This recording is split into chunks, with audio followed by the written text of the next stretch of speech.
31절에서부터 35절까지 말씀을 가지고 제목을 사흘길 이렇게 한번 정해봤습니다. 오늘 여기에 사흘길이라는 얘기는 예수님이 들어가시는 사흘길, 예수님이 본문에서 말합니다. 오늘과 내일과 모레는 이렇게 말합니다. 그렇게 말하면서 선지자는 자기가 갈 길을 가는데 선지자는 예루살렘 밖에서 죽는 것이 없다 이렇게 말씀하시면서 하는 말씀인데, 그 본문 배경이 보면 이렇습니다. 예수님이 그 당시에 복음을 전파하는데 바리새인들이 나와가지고 선생님 여기를 떠나세요. 여기 떠나셔야 빨리 도망가야 됩니다. 왜 그러냐 이유를 말하는데 헤롯이 당신을 죽이려고 합니다 이렇게 말합니다. 근데 여러분들이 알다시피 우리 성경을 어디 하나 봐도 있잖아요. 그 당시에 바리새인들이 예수님하고 이렇게 가까운 관계가 아닙니다. 관계가 가까운 관계가 아닌데도 이 사람들이 예수님을 되게 이렇게 생각하는 것처럼, 예수님 앞에 위험을 막아주는 것처럼, 그 위험을 피하게 해주는 것처럼 그렇게 말합니다. 헤롯이 당신을 죽이려고 그러니까 급히 빨리 더 다른 데 지역을 옮겨가세요 이렇게 말하고 있습니다. 아마 이 당시에 그 당시에 유대교에서 우리 잘 아는 대로 바리새파, 사두개파, 유대파 여러 파들이 있었는데 자기네들 파벌에 강력한 어떤 신종 종교 어떤 것이 하나 나타났다고 이렇게 봐주신 거예요. 그러니까 거기 있으면 불편하니까 아마 다른 데 시그머니 보내는 방법으로 헤롯이 당신을 죽이려고 이렇게 말했을 거예요. 그런데 그 당시에 실제로 헤롯이 예수님을 죽이려고 그랬습니다. 왜 그러냐 그러면 세례 요한이가 나와가지고 신흥종교처럼 나타나가지고 한참 열심히 떠들다 헤롯에게 사형당했잖아요. 헤롯에게 사형당했는데 그 다음 또 예수님이라는 분이 오시더만은 또 헤롯과 거의 흡사한 얘기를 회개하라는 얘기를 또 듣는 겁니다. 그러니까 깜짝 놀래가지고 헤롯에게 그 얘기를 하니까 세례 요한이가 그 얘기 가지고 환생이었다 이런 얘기까지 하잖아요. 환생이라는 얘기는 아니지만은 헤롯이 세례 요한이가 그 속에서 운동한다 이렇게 말해요. 자기가 환생이라는 얘기를 하는 겁니다. 그렇게 말하기 때문에 사실을 얘기한 거예요. 헤롯을 당신을 죽이려고 그러니까 빨리 떠나세요. 사실을 빙자해서 이렇게 말을 합니다. 자기네들은 거리를 좀 떨어지게 하기 위해서 그렇게 하는데, 예수님은 그 말의 뜻을 다 알고 있죠. 사람들의 내면의 생각까지 다 아시는 분이라. 그러니까 예수님은 그 말을 듣자마자 즉시로 대답하는 말씀이 저 여우에게 가서 말해라, 가르쳐줘라 이렇게 말합니다. 그러면서 이렇게 말합니다. 32절에 보면은 가서 저 여우에게서 이르되 오늘과 내일은 내가 귀신을 쫓아내며 병을 고치게 하면서 회복되는 일들을 내가 계속할 것이다. 제 옛날 잃어버렸던 낙원을 에덴을 다시 회복하는 작업을 계속하다가 제3일에는 완전해지리라. 너희들이 때가 되면 나를 죽일 것인데 그때가 내가 완전해지는 몸이 된다 이걸 얘기를 하는 겁니다. 그런데 이때 이 사람들은 이런 말 의미를 전혀 못 알아듣죠. 여러분 혹이라도 사람들과 사람 사이에서 대화 방법에 보면은요, 내가 하는 말을 저 사람은 전혀 딴 생각, 딴 마음으로 받아들이는 사람들이 되게 많아요. 내가 무슨 말을 하면은 내 말을 전혀 이해를 못하고 딴소리 하는 사람들이 되게 많습니다. 오늘 상황이 그렇습니다. 예수님은 천국을 얘기를 하고 있는데 이 사람들은 자기네들이 당장 앞에 있는 자기네들 종파 지키기 위한 술법으로 예수님을 멀리 이렇게 가라라고 얘기를 합니다. 그러면서 33절을 보면 그러나 오늘과 내일과 모레 이렇게 말합니다. 오늘과 내일 모레 여호와를 살 길인데 내가 예루살렘 나의 갈 길을 가는데 선지자는 예루살렘 밖에서 죽는 법이 없다 이렇게 말합니다. 그래서 오늘 제가 이 사흘길이 오늘과 내일 모레 예수님의 사흘길인데 이거 어떻게 보면 우리 신앙인들한테도 적용이 된다고 보고 사흘길 이렇게 한번 정해봤습니다. 성경에서 보면 사흘길이라는 표현이 상당히 여러 군데 나옵니다. 여러 군데 나오는데 그 중에서 제가 한 5가지로 이렇게 뽑아봤어요. 뽑아봤는데 첫 번째는 부름의 사흘길이 있습니다. 부름의 사흘길이 있고, 그 다음에는 목마름의 사흘길이 있고, 그 다음에는 고뇌하는 사흘길이 있고요. 그 다음에는 방황하는 사흘길이 있고, 그 다음 완전해지는 사흘이 있어요. 이걸 가지고 하나씩 우리 신앙하고 비교하면서 설교를 한번 해보겠습니다. 첫 번째로 부름받는 사흘길이 있습니다. 이거는 어떻게 보면 전도하는 과정이죠. 모세가 하나님 앞에 부름을 받아가지고 이스라엘을 이끌어내서 가나안으로 데려가라 이렇게 그 부름받는 말씀이 출애굽기 3장 18절에 있고요. 5장 3절에 있습니다. 출애굽기 3장 18절에 보면 이런 말씀이 있습니다. 그들이 내 말을 들으니 너는 그들의 장로들과 함께 애굽 왕에게로 가서 이르기를 히브리 사람의 하나님 여호와께서 우리에게 임하셨은즉 우리가 우리 하나님께 제사를 드리려 하오니 사흘 때쯤 광야로 가게 하소서 이렇게 말합니다. 이게 바로 전도하는 겁니다. 하나님의 백성, 세상 살이하는 하나님의 백성을 이끌어서 가나안 땅으로 데려가는 것이 이것이 바로 사흘쯤 가게 하소서 이 말입니다. 이 당시 아마 그 당시의 교통수단으로는 사흘길을 가면은 아마 어떤 교통수단으로 못 따라온다라고 보고 이렇게 했을 거예요. 이 사흘길이 우리가 계산적으로 하면은 하루 우리 1시간에 10리 가잖아요. 4km 가는데 1시간에 10리 가는데 하루에 8시간을 걷는다 그러면은 4, 8에 32km를 걷잖아요. 이 사흘길을 갖다 걷으면 거의 한 100km 정도 걷는 겁니다. 100km 걷으면 여기서 거의 한 2000 아니면 문막 이 정도 될 거예요. 그러니까 상당히 먼 거리입니다. 그때는 그 길을 따라가려고 그러면 우리 지금 고속도로 따라가도 거의 1시간 가까이 걸려요. 근데 그 당시에 가장 발달이 뛰어난 것이 말이고 그 다음에는 낙하고 이러는데 따라오기 힘들 겁니다. 그래서 사흘쯤 가게 하세요 이렇게 하는데 우리가 이 세상에 나서 전도하는 거 되잖아요. 전도해보면 참 어렵습니다. 어려운 게 모세가 가지고 하나님의 백성을 주시어 내놓으시어 하나님이 내 나라가 되겠습니다. 이건 원래 하나님 거니까 내놓으시어 이렇게 말하니까 택도 소리 안 된다라고 말합니다. 안 된다라고 말합니다. 여러분들이 밖에 나가지고 전도해보면 그런 경험을 많이 할 거예요. 전도 하나라고 마음을 보고 택시자라고 그러잖아요. 한 사람 정해놓고는 전도를 하기 시작하면 그 사람이 교회 오기까지 막심한 어려움이 있습니다. 사단의 방해, 사단의 공격이 있고 어떤 사람들은 당신이나 잘 믿고 천국 가시오. 나는 세상에서 내대로 나 정직하게 살다 나 내대로 나 천국 갈 수 있습니다. 이렇게 말하잖아요. 그러나 그들은 먹는 거 하나 예수님 이름 외에는 천국 갈 수 있는 사람이 이름이 없습니다. 이거를 모르기 때문에 그래요. 그런데 그들은 그 말을 해줘도 못 알아듣죠. 그렇기 때문에 오늘 이 10가지 재앙을 얻어맞아야만이 놓는 겁니다. 마지막에 장자장까지 얻어맞아야만이 이걸 놓는 겁니다. 그래서 우리가 전도하기가 참 어려운데 요즘 특별히 요즘은 전도하기가 더 어려졌죠. 저도 이렇게 가다가 어떻게 한 사람 만나면 좀 전도해보려고 이렇게 해보는데도 참 쉽잖아요. 말하면 금방 뭔가 할 때처럼 얘기를 해놓고도 잘 안 되고 잘 안 되고 이래요. 그러나 우리는 그래도 전도를 해야 됩니다. 오늘 우리는 때를 얻든지 못 얻든지 간에 하나님의 말씀은 전해져야 됩니다. 그러다 보면 이 사람들이 어느 날 마음이 문이 열리면 오게 됩니다. 실제로 이런 예가 있는데요. 옛날에 제가 어떤 무당전도 하는 사람을 봤어요. 여러분 우리 무당전도 하는 사람이 좀 센 사람들 있잖아요. 이런 사람들이 간담이 상당히 강한 사람인데 이런 사람들이 무당이 돼 전도를 하는데 무당전도 하면은 귀신이 있잖아요. 그 무당을 절대로 안 놔둡니다. 안 놔두고 여러분 우리가 초자연적인 일이 있잖아요. 심리적인 얘기들이 실질적으로 우리 이 땅에 지금 일어납니다. 일어나는 것이 어떤 일이 일어나느냐 하면은 이 무당이 자기 옛날에 누구는 교회 다니고 자기도 교회 가고 싶어 죽겠어. 근데 귀신이 안 놔주는 거예요. 안 놔주니까 그 속마음도 못 들여가지고 표시도 못하고 하는데 전도를 하다가 나중에 어느 날 한 번 교회를 왔어요. 교회를 오고 자기 집에 가니까 왔다가 교회 교회를 끝나고 자기 집 문 앞에 가니까 갑자기 누가 돌을 던졌는가 그다란 옛날 물독 있잖아. 물독이 와장창 깨져 물이 다 쏟아진 거예요. 그 가보니까 돌 던진 흔적도 없어. 근데 깨진 거예요. 그 누가 막 깨는 것처럼 깨져버린 겁니다. 그리고 나니까 이 사람이 이제 겁이 나는 마음속으로 막 두려움이 찾아오니까 어떻게 할 방법을 못 찾으니까 또 교회를 못 가는 거예요. 그럼 또 전달하면 또 가서 또 내려오는 겁니다. 이게 바로 바로에게서 이스라엘 백성들이 이끌어내는 모세의 심정입니다. 그래가지고 이 사람이 실제적으로 그 다음에 또 두 번째 교회에 왔어요. 또 가면은 나중에는 꿈에 나타나가지고 막 그 가위 눌린다 그러잖아요. 목 조르고 이런 일이 실제로 일어나요. 일어나니까 또 못 나오다가 나중에 결국은 교회에 왔는데 교회에 와가지고 이제 집에 가려고 겁이 나니까 못 가는 거예요.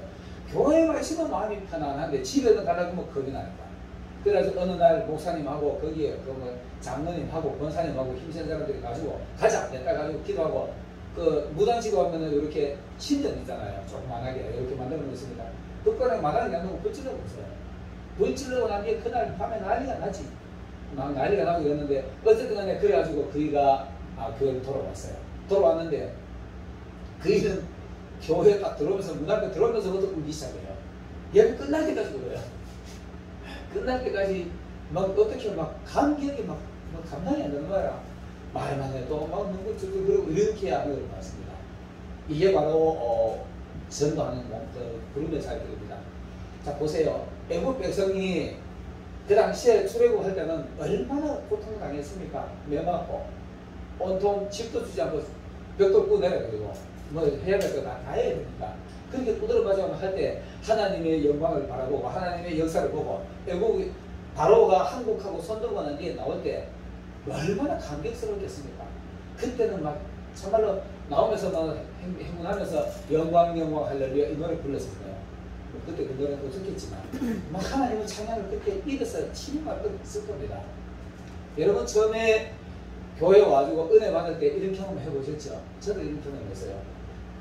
처음에 와가지고 딱 와서 은혜 받자마자 막 눈물이 쏟아지기 시작하는데 딱 예배 시작하면은 찬양 부르면서부터 눈물이 나오기 시작하면 예배 끝날 때까지 눈물이 나더라고요. 저도 그 경험 길게 했어요. 길게 가지고 나중에 성가대 앉았다가 앉아있기가 민망해가지고 성가대 못하고 내가 성가대에서 노래 한 소절을 못하고 3개월 앉았다가 그 나중에 성가대 내려왔어요. 내려오고 말하는데 이런 경험을 해봐야만이 이 부름의 삶에 전도가 얼마나 어렵다는 알 수 있습니다. 그래도 우리는 어렵더라도 전도해야 됩니다. 이런 어려움이 있더라도 전도해야 되고 한 사람을 보고 또 두드리고 또 두드리고 두드리고 또 두드리고 해야만이 그래 전도가 되는 겁니다. 자, 두 번째로는 이제 목마름의 사역이 있습니다. 우리가 은혜를 받고 나면은 은혜가 충만하지만은 은혜 충만할 때 괜찮지만 그것도 한 1년, 2년 가다 보면 어느 때가 또 갑자기 하나님 달려나기 시작하면은 은혜가 다운되기 시작해요. 은혜가 다운되가 자꾸 떨어지면서 막 설교도 귀에 안 들어오고 목사님이 뭔 말만 하면은 나를 보고 막 야단치는 것 같고 이럴 때가 오잖아요. 이럴 때가 이제 은혜의 목마름이 옵니다. 목마름이 오는데 이게 바로 출애굽기 15장 22절에 보면은 이스라엘 백성들이 광야에 가지고 홍해를 건너가지고 이런 말씀이 있습니다. 모세가 홍해에서 이스라엘 인도해 내매 그들이 나와서 수르 광야로 들어가서 거기서 사흘 길을 걸어서나 물을 얻지 못하고 이런 말씀이 있습니다. 여러분 사흘 동안 물 한 방울 못 마시고 행군한다 생각해 보세요. 군인들이 고난의 행군, 북한에 가면 뭐 고난의 행군 이런 게 있잖아요. 사흘 동안 물 한 모금 안 마시고 걸어 갔다는 이 자체만 해도 대단한 겁니다. 왜 그러냐? 광야에서 애국에서 나올 때 하나님의 그 기적을 봤거든요. 하나님의 기적을 받고 이걸 봤기 때문에 사흘 동안 아무 말 없이 나올 수 있었던 겁니다. 나올 수 있었는데 사흘 길을 걸어서 오니까 거기서 만나는 것이 마라의 스물을 만나는 겁니다. 자 보세요. 앞에 사흘 동안 목이 말아서 목이 칼질하여 막 목이 터져가는 느낌을 받으면서도 참았는데 그 물을 보고 얼마나 감격했겠습니까? 과연 하나님 이 광야에서 하나님은 물을 줘 내가 쫓아와서 마셨을 거야. 마셨는데 그 물을 먹자마자 입에 대자마자 써서 마실 수 없는 물이 된 겁니다. 차라리 물이 없어지면 원망은 안 나왔을 거네. 물이 있는데도 쓴물이 되니까 거기서부터 원망이 나는 거예요. 모세야, 우리가 애국에서 그 상식 없이 여기까지 되어 왔느냐 이렇게 말하는 겁니다. 실질적으로 전도해가지고 데려다 놓으면은요, 은혜 처음에는 충만할 때는 은혜가 막 넘치게 하다가 어느 때가 은혜가 떨어지면은 전도하는 사람한테 원망한 사람이 있어요. 여러분 이런 거 보신 적 있을 거예요. 저도 이거 실제로 봤습니다. 제가 초기에 신학 공부할 때 어떤 사람이 그 사람 지금 목사 되어 있는데 신학교를 데려왔는데 데려온 사람한테 수시로 원망을 하더라고. 언니가 나를 이렇게 신학교 데려와가지고 나는 지금 오늘 밤에 나가면 오늘 하룻밤에 얼마나 버리는데 몇 년들이 가더라고. 그러면서도 또 신학교 나와요. 그러면서도 또 나오고 이러더라고.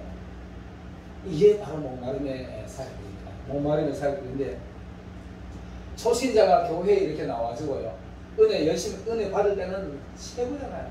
최고고 뭐든지 다 할 수 있을 것 같고 교회 와서 봉사도 내가 제일 많이 할 것 같고 뭐든지 수종도 내가 제일 많이 할 것 같다가 그러다가 어느 날 은혜가 서서히 다운되기 시작하면 그 다음부터 목회자가 하는 말이 전부 다 자기 야단치는 것 같아요. 술 끊으라고 얘기하잖아요. 술 먹는 사람들 술 한 방에 못 끊습니다. 절대로 못 끊어요. 이 바로가 한 번에 이스라엘 사람을 안 놓는 것처럼 절대로 못 끊어요. 담배 끊으라고 담배를 못 끊습니다. 하나님의 말씀이 물이잖아요. 하나님의 말씀 처음에는 와가지고 목사님 하는 말씀마다 전부 다 맞는 말씀이고 공감이 가고 아멘 하는 것이 어느 때인가 아멘이 오고 막 이제 목사님 설교가 뭐 부담스러울 때가 와요. 이게 바로 목마름의 사역이 온 겁니다. 오늘 마라의 쓴물을 만난 거예요. 목회자가 무슨 말을 하는 것마다 자기는 쓰려다가 오니까 내가 받아들일 수 없는 말씀을 하니까 이런 말씀을 받을 때가 있을 겁니다. 이게 바로 목마름의 사역입니다. 여러분, 이 목마름의 사역을 해소할 수 있는 방법이 바로 십자가입니다. 십자가인데 그때 모세가 모세를 보고 원망하니까 모세 그 원망에도 한마디 대답도 않고 한마디도 짜증 안 내고 감람나무 가지를 하나 꺾어가지고 물에다 뜯으니까 쓴물이 단물로 변하는 겁니다. 그 감람나무 가지 이걸 가지고 십자가를 상징한다라고 많은 목회자들이 설명을 합니다. 여러분, 가장 은혜가 안 되고 신앙이 다운될 때 십자가에 달린 예수님의 모습이 여러분의 눈에 들어온다면 그때부터 그 해갈이 될 거예요. 그 쓴물이 단물이 될 겁니다. 담배 끊으라고 뭐 지금 안 되더라도 끊으라고 애를 쓸 거고 끊어질 겁니다. 술 끊어질 겁니다. 선수주의를 할 수 있을 겁니다. 교회 와서 목회자가 무슨 말 하더라도 그냥 막 저 목사님 나고 가는 소리 하는 이 소리보다는 아멘 할 수 있을 거예요. 이게 바로 쓴물이 단물로 변하는 과정입니다. 여러분, 목마름의 사역길을, 이 목마름을 해결할 수 있는 방법이 바로 십자가에 달리신 예수님을 발견할 때에 이 목마름이 해결되는 겁니다. 자, 그 다음에 세 번째로 권해하는 사역길이 있습니다. 권해하는 사역길이 있는데 이 권해는 엄청난 권해입니다. 고통입니다. 창세기 22장 4절을 보면은 아브라함과 이삭이 모리아산에 제사장에 들어가죠. 제사장에 들어가는 그 길이 사역길입니다. 창세기 22장 4절을 보면은 제3일에 아브라함이 눈을 들어 그곳을 멀리 바라보지 사흘 동안 걸어왔어요. 사흘 동안 걸어왔는데 이 사흘 동안 걸어오면서 아브라함이 얼마나 고통스러웠을까. 하나님이 네 아들 독자의 나에게 번제로 드리라 할 때 그냥 하나님 거니까 예했어요. 하나님의 말씀이니까 아멘 이렇게 해놓고 사흘 동안 걸어오면서 어떤 생각을 했을까요? 인간이니까 내가 얘기를 했으니까 하나님이 가다가 선날이나 한 이틀쯤 돼가지고 걷어들이시겠지 이런 생각도 했을 거예요. 야 됐다 이렇게 말했을 겁니다. 근데 지금 여가지고 이제 보니까 저만큼 사흘길 걸어가지고 이제 모리아산 제사드릴 번제를 드릴 산이 보입니다. 그 산이 보이는데도 지금도 하나님은 조용하시는 거예요. 그 사흘 동안의 고통, 고뇌, 이거는 말할 수 없을 겁니다. 여러분들은 고뇌 해보셨나요? 이런 고뇌를 해봐야만이 하나님의 은혜를 알고 또 이럴 때 은혜가 임하면 그 은혜가 큰 겁니다. 이런 고뇌를 해봐야 됩니다. 제가 요거 할 때마다 이제 가끔 예화 듣는 게 제가 초기 목회할 때요. 부산에서 우리 집사람하고 그때 우리 유민이 목회하는 중에 있잖아요. 그때 우리 유민은 한 살, 두 살, 이렇게 되면 2년 반인가 그런가 돼요. 딱 하고는 손을 놔야 될 상황이 왔어요. 그때도 선도들이 좀 있었어요. 지금 정도는 좀 됐을 거예요. 지금 정도는 하여튼 많이 올 때는 그때는 20명까지 왔었어요. 우리 추수감사회분들 그러다가 사람 동원하니까 24명까지 볼 때 있었어요. 이러는데 이틀 받은데 제가 2년 받은다니까 보증금 다 까먹어요.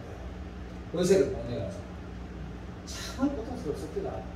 그때 내가 답답해가지고 돈 빌리러 좀 쫓아다녔어요. 돈 빌리러 아는 장로님, 시골에 가면 우리 선배 장로님인데 그는 돈이 많아가지고 선배님 교회 2년간만 딱 계약 한 번만 해주세요. 2년간만 해주면은 내가 어떻게 해가지고 계약은 당신하고 하고 내가 2년 사용할 수 있도록 해라. 내가 월세는 내가 낼게 이렇게 했어요. 근데 안 줄게라. 안 주면은 그 선배가 장로인데 앉아있다가 자꾸 내가 좀 이제 내 사정 설명을 하니까 나중에 선거 이러면 정리해서 목사님 잠깐만 정리해서 잠깐 가야 됩니다 나가면서 자기 그 경비고 뭐 무슨 그냥 우리 목사님 갔을 때 뭐 선물 하나 챙겨드리라고 하고 자기네들 그 서울 기념품 있잖아요. 아마 사업할 때 뭐 선물 주는 거 기념품 하나 그거 챙겨주고는 자기 나가고 그때 내가 돌아나오면서 뒤통수가 얼마나 부었는지 이거는 상상도 못할 거예요. 내가 왜 이리 왔나 싶은 게 내가 돈 빌려를 여러 군데 뛰어다니다 그때 내가 그때만큼 내가 내 스스로가 비참한 적이 없었을 겁니다. 그래 비참한 적이 없고 그때 올라와가지고 날짜를 계산해보니까 한 20일 남았습니다. 20일 남았는데 그때 내가 아버지 이제는 내가 돈 빌려 안 다닐게요. 안 다닐 테니까 단상에서 내가 20일간 자정기도 하고 한번 해보겠습니다. 20일 될 때까지 대답 없이 나는 교회 순나라는 메시지를 듣고 손을 겠습니다라고 기도하기 시작했어요. 그 20일이 얼마나 고통스러운지 압니까? 이거는 경험해보지 않는 사람은 모릅니다. 단상이 없더가지고 11시 반쯤 돼가지고 예배드리기 시작해요. 혼자서 뭐 대충 찬송을 부르고 신앙 고백하고 성경 한 구절 읽고 기도하는데요. 기도하면은 할 말 있나요? 아버지 돈 주세요 이런 말밖에 없잖아요. 아버지 돈 주세요. 돈 주세요. 이렇게 하고 있습니다. 이렇게 하고 눈을 딱 감고 꿀앉아 피쩍 꿀앉아 이래가지고 막 기도하기 시작합니다. 내 이 영성을 쪼여오는 어둠이 있잖아요. 눈을 감았는데 이 새까만 어둠이 나를 막 쪼여오는 게 있잖아요. 이거는 두려움이 있잖아요. 그때 눈 안 뜨면 내 정신이 이상해져 볼 것 같더라고요. 막 나사렛 예수 이름 물러가라 막 싸우다가 안 돼가지고 눈을 완전 뜨고 이거를 내가 반복했어요. 진짜 고통스럽더라고. 마지막 20일 남았는데 오늘 밤이면 이제 내일 이제 내가 약속된 날짜 끝났는데 오늘 밤 아버지 오늘 밤 마지막 밤이니까 어떻게 기도하는 거예요. 그래가지고 기도하다가 나도 모르게 잠들었더라고. 나도 모르게 잠들었는데 아침에 일어나기 전에 우리 그때 그 아침에 햇빛이 들면은요 강당 뒤로 햇빛이 쭉 들어오는데 강당 뒤에 이렇게 커튼이 쳐져 있었어요. 그 커튼으로 햇빛이 쭉 들어오는데도 아무 대답 없더라고. 아무 대답 없고 조용하고 그때 내가 이랬어요. 누워가지고 아버지 알았으면 손 놓을게요. 아버지 이제 손 내가 그렇게 해서 손 놓으라고 손 놓겠습니다. 그 말을 한 순간에요. 마음이 편안이 오는데 이거는 누가 막 설명할 수 없는 그런 마음이 편안한 것 같은 거야. 내 기억으로는 그때 우리 집사람이 그거 다 정리하고 나니까 돈 몇만 원 남았더라고. 몇만 원 남았다 그러는데 그래도 마음이 그렇게 편안해졌더라고. 그래서 아버지 알았습니다 이래서요. 여러분 이런 고뇌를 있잖아요. 이게 바로 아브라함이 했는 고뇌입니다. 또 목회자가 이런 고뇌를 해봐야 돼요. 하나님의 길을 간다는 사람은 이런 고통스러움을 지나봐야 됩니다. 그리고 하나님이 주시는 기쁨, 평안 이런 걸 느껴봐야 됩니다. 그러고 나면은 그때부터는 이제 뭐 두렵고 없고 겁나는 것도 없고 하나님이 하신다니까 하나님이 하시겠지 그러고 믿고 가는 거예요. 이게 바로 아브라함의 모습입니다. 아브라함이 이렇게 합니다. 하나님이 성경에는 그런 말이 없는데 많은 목회자들이 그렇게 말합니다. 하나님이 주셨으니까 주셨으면 분도 하나님이고 이건 뭐 가도 들어 죽이니까 언제 또 이 아들을 살려주시는지 안 그러면 다른 그 아들 주시는지 아브라함이 그래서 부활신앙을 믿었다고 이렇게 목회자들이 설명을 합니다. 그래서 아브라함이 하나님 앞에 이 아들을 죽이면 이 아들을 하나님 다시 살려주실 거야 하고 믿고 칼을 휘둘러다요. 근데 하나님 그 순간에 멈춰라 이러잖아요. 멈춰라. 이제 네 마음 알았다 이러고 했습니다. 그리고 난 뒤에 아브라함이 깨달은 바가 놀라운 깨달음을 합니다. 예수님이 뭐라 그러시면 하면은 너희 조상 아브라함이 나의 떼볼 것을 즐겨하다가 나를 보고 기뻐하였느냐 이 말이에요. 이 아브라함이 예수님을 이삭을 통해서 예수님이 오실 것이고 예수님이 나중에 마지막에 하나님이 나를 이뤄서 이렇게 천년왕국을 이룰 것이고 천국을 이룰 이것까지 다 봤다는 것을 예수님이 증거하는 겁니다. 그렇게 그 당시에 사람들이 너희 네가 나에게 50도 안 된 게 아브라함 봤다 그러냐고 돌을 때려주려고 해요. 이게 나중에 십자가에 돌아가실 때 사용할 때 제목이 되는 겁니다. 이게 바로 고뇌하는 사역들입니다. 그 다음에는 방황하는 사역들이 나옵니다. 방황하는 사역들이 나오는데 누가복음 2장 46절에 보면 예수님의 부모들이 유월절 지키러 올라갔다가 내려오다가 예수님 이름은 광야를 설명합니다. 보면 이렇게 되어 있습니다. 사흘 후에 성전에서 만난즉 그가 선생들 중에 앉아서 저희들에게 듣기도 하고 묻기도 하시니 뭐 아예 지어가 놀라운 이 상황이 어떠냐 하면 예수님이 12살 되던 해에 예루살렘에 유월절을 지키러 올라갑니다. 올라가지고 유월절을 그렇게 한 일주일간 지키잖아요. 다 지키고 끝나고 난 뒤에 잔치가 끝나고 난 뒤에 이제 집으로 내려옵니다. 그 내려오는 길이 얼마나 걸립니다. 맨날 며칠 걸었는지 모르겠지만 하루 길을 걸어왔어요. 하루 길을 걸어가지고 날이 어둑해지니까 어느 사관에 가지고 하루 공목을 하고 딱 짐을 풀면서 자기 자녀들을 찾습니다. 하나 둘 찾는데 예수님도 없어요. 그게 당연히 12살 아이니까 뭐 어디 친구들 중에 다 섞여가 따라왔겠지 생각하고 아마 놓쳤는 것 같아요. 그러니까 자기 친구들 보고 우리 예수 못 봤냐 못 봤냐 아무도 못 봤다는 거예요. 그리고 그 예수님을 찾아가지고 올라가는 예루살렘까지 올라가는 길이 사역입니다. 여러분 은혜에 이르는 한순간입니다.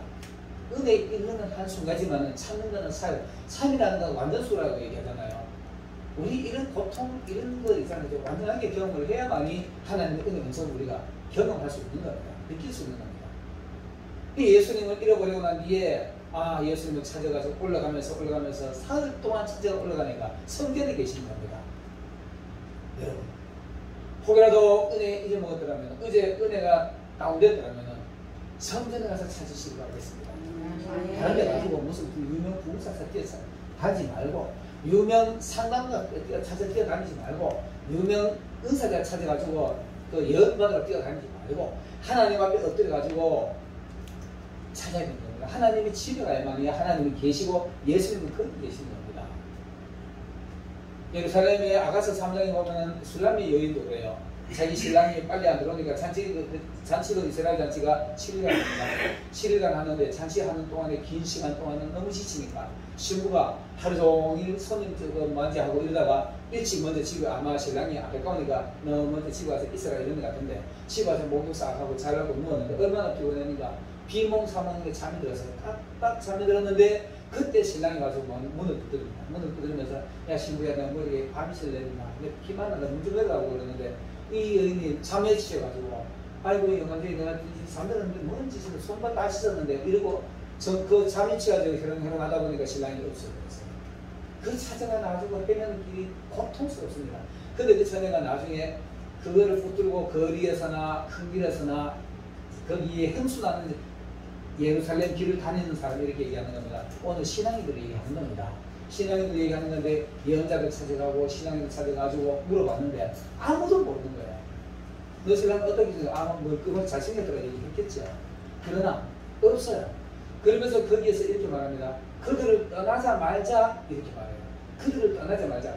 그 부흥에 뛰어다니고 상담받으러 뛰어다니고 뛰어다니는 거 다 때려치고 가서 내 사람만 해서 비는 겁니다. 회개하는 겁니다. 그때 신앙이 나타나는 겁니다. 그러면 그때는 그의 손을 잡고 자기 의미의 처소에 들어갈 때까지 놓지 않아야 된다. 이런 말입니다.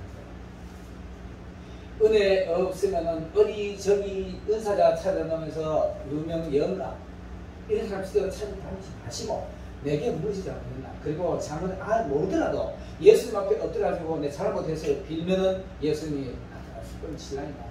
겁니다. 이게 신랑하고의 대화이지. 가족 간의 관계도 마찬가지입니다. 막 여기 세계에 뛰어다니면은 자기 집안 얘기만 막 돌아다니면 떠드는 거예요. 그러지 말고 하나님 앞에 엎드려가지고 하나님하고 들붙어가지고 이거 어떻게 해결할까 이렇게 해야 되는 거예요. 그래야 되는데 대부분 교회 성도들은 충돌이 생기면 자기 목회자 가지고 살고 얘기한다고 했는데 이 목사님이 가볍게 입이 좀 무겁지 못해가지고 막 한마디 해보면 이 파만 털만 꺼져버리잖아요. 이런 경우는 여러분 많이 해볼 겁니다. 그 권사님 은사님 사가지고 예언도 잘하고 뭐 수시도 잘하고 그 권사님은 절대 입이 무거워하지 마라 알겠지 하고 상담했는데 그 다음날 가면 고막 온데 다 꺼져버렸어. 이게 오늘날의 신앙인들의 모습입니다. 이렇게 하지 마시고 하나님 앞에 엎드려가지고 잘못을 비시길 바라겠습니다. 아멘. 그거 하지 않으면 온통 여기저기 뛰어다니면서 방황하게 되겠습니다. 이 사람 붙들고 저 사람 붙들고 문구하다 보면 방황하는 겁니다. 방황하는 거 하지 마시길 바라겠습니다. 아멘. 그 다음에 이제 변화하는 살길이 나옵니다. 이 변화하는 살길은 우리가 잘 아는 대로 요한복음 2장 1절에 보면 이런 말이 있습니다. 요한복음 2장 1절에 보면 사흘 후에 이렇게 말합니다. 사흘 후에 예수님이 사흘 후에 어떤 기대를 베풀고 나는데 사흘 후에 가나 혼인잔치에 갔는데 거기에서 포도주가 떨어졌습니다. 포도주가 떨어졌는데 거기서 기적이 일어나는데 이 사흘 후에 이 기적을 맛볼 수 있는 것은요 순종입니다. 순종인데 예수님의 어머니가 하인들을 불러놓고 저분이 무슨 말을 하든지 그대로 해라 그랬잖아요. 여러분 우리 잘 아는 대로 그때 당시 술을 이미 하나 할 때 술을 충분하게 준비했을 텐데 그게 다 떨어졌기 때문에 사람들이 거의가 술이 챘다라고 보면 돼요. 근데 그 물을 떠다 부어가지고 예수님이 물을 떠다 부어라 가득 부어라 가득 부어라 이런 의미들이 되게 깊습니다. 하나님 말씀 우리가 충분하게 이해하고 난 이해 가지고 전도해야 되는 거예요. 이게 가르치는 겁니다. 성경 다 알아라는 얘기는 아니고 아는 데까지 이해를 하고 난 네가 떠들어야 되지 대충 알고 떠들었다가 하면 되치기 나갑니다. 그래서 아구까지 가득 채워라. 채우고 나서 떠다줘라 이럽니다. 근데 이 하인들이 있잖아요. 인간적인 생각에 이 사람 정신 나간다. 이거 물 떠다줬다가 술 취한 사람하고 시부 떠주고 물 떠다줬다고 얘들 시부가 뭐 그런 두려운 생각도 들 거 아닙니까? 근데 이 하인들은 예약하고 도망 안 했어요. 물 퍼다보고 물 퍼다보고 떠다줬어요. 그때 기적이 일어나는 겁니다. 변화의 기적. 여러분, 교회 와서 하나님의 말씀대로 순종하고 그대로 하면은요, 내 안에 변화가 일어나는 걸 느낄 수 있습니다. 여러분, 이런 변화를 우리가 느낄 수 있어야만이 신앙이라고 할 수 있잖아요. 그냥 남들 하는 대로 똑같이 해서는 안 됩니다. 진짜 하나님 앞에 내 스스로가, 내 정신이, 내 영성이 변화를 받아라 그러면 하나님의 말씀에 순종을 해야 됩니다. 순종을 안 하고 그냥 말씀만 많이 암송하고 말씀은 따라하고 지 혼자 집도 떠들고 지금 딴짓하면은 자기 자신 변화되는 게 없죠. 목회자들이 이런 오류에 빠질 수가 크다해요. 성도도 마찬가지. 성경을 많이 알면서 자기는 성경 아는 거 남들에게 아는 척만 하고 행동하지 않는다면 자기 변화 없는 거죠. 변화를 이뤄내려고 하면 순종을 해야 됩니다. 순종을 했을 때 물이 포도주로 변하는 겁니다. 하나님의 말씀이 내가 들어봤을 때는 참 듣기 힘들지만 이거 하기 힘들지만 하고 나니까 내 안에 기쁨이, 감격이, 포도주는 기쁨을 상징하는 겁니다. 술 먹으면 사람 기분 좋아지잖아요. 그리고 포도주는 항상 우리가 그 성령이 할 때도 그렇게 하는 건데 포도주는 기쁨을 상징하는 거다.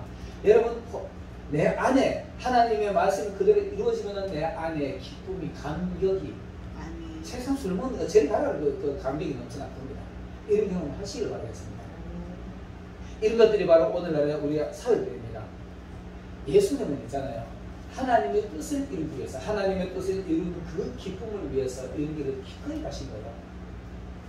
때로는 제자들이 엉뚱한 소리 할 때도 안타까운 마음으로 바라보면서도 변함없이 그 길을 가시는 겁니다. 변함없이 흔들림 없이 곁길을 가지 않으시는 분입니다. 근데 우리 인간은 어떠나요? 가다가 조금 힘들면 곁길로 가고 딴짓하고 이게 하는 인간들의 모습이잖아요. 여러분, 우리가 오늘 이 살길 있잖아요. 우리는 이제 구름의 살길은 지났잖아요. 그리고 목마름의 살길 여러분 경험 많아요. 은혜 생활하다가 때로는 목마름이 있습니다. 목표도 마찬가지고요. 목마름이 마찬가지고 때로는 고통, 고뇌할 때 있잖아요. 고민. 이 상황을 어떻게 타개하지? 지금 이 난국을 어떻게 타개하지? 내가 가끔 얘기해. 제가 지금 여기 걸려 있어요. 최근에. 그랬는데 그래도 마음이 걱정은 안 돼요. 마음이 오히려 편안하니까. 내가 그 가장 가까운 분이 한 분이 나를 보고 목사님 그리고 참 편합니다. 편해 보입니다. 내 마음이 편하니까. 내가 만약에 거기에 눌리시면은 그 말만 나오면 스트레스가 되고 짜증이 날 거야. 그런데 내 얘기하면 마음이 편안하니까 다행입니다. 목사님 그리고 참 편안해서 보고 좋습니다. 제가 이런 걸 경험을 하면서 봐요. 여러분 하나님 앞에 이런 경험을 하시길 바라겠습니다. 내 앞에 태산이 많은 밖에 있어도 걱정 없는 거. 이런 경험을 해야 됩니다. 이게 바로 고뇌할 때 다가오는 우리의 평안입니다. 그리고 막 방황 있잖아요. 저 은혜가 또 신랑 잃어먹는 게 사실 은혜 잃어먹는 건데 은혜 다운되는 건데 은혜 다운되면은 방황하게 돼 있어요. 도대체 이 교회는 가서 은혜도 안 되고 딴 교회 가볼까? 기도원에 가볼까? 북에 가볼까? 그냥 우리가 은혜 충만한 가운데서 은혜 받으러 가는 건 좋지만 방황하지 마시기 바라겠습니다. 방황하지 마시고. 그리고 진짜로 이런 걸 완벽한 변화를 보려고 하면 하나님의 말씀이 내 안에서 말씀이 육신되어 우리 가운데 들어가시며 우리가 그 영광을 보는 하나님의 영광이요 은혜가 진리가 충만하다고 하시는 말씀이죠. 그 말씀이 내 안에서 말씀이 내 안에서 내 것이 되어버리면 내가 그대로 행동할 수 있어요. 그때는 그 은혜가 내 안에 있는 겁니다. 예수님이 내 안에 살아서 운동하시는 거죠. 그때 은혜와 진리가 충만한 겁니다. 남들이 봤을 때 저 사람 실제 좀 해볼까? 저 사람 와서도 화가 안 나네. 성경적으로 살아요. 예수님이 걸으신 사흘길, 우리도 이 사흘길을 걷고 있는 겁니다. 마침내는 보림점까지 완수하셔서 하나님 앞에 기쁨이 되고 여러분의 영광이 되시기를 예수님으로 축원합니다. 기도드리겠습니다. 할렐루야. 사랑의 하나님.